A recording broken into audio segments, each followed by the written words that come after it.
человек очень положительный, помог мне, как бы всегда приходит на помощь, когда что-то... У нас, допустим, были другие участковые, они никогда не делали группы, не составляли. Он как бы составил определенные группы на каждый дом.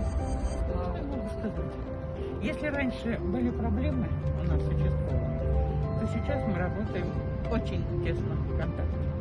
Это не отнять. То, что сейчас по любому вопросу обращаемся к участковым. Живу в этом доме уже 30 лет, и как-то не привыкли мы обращаться в милицию, к участковому. Но тут надоели нам бичи, и на лавочках спят, и под окнами спят, и день, и ночь.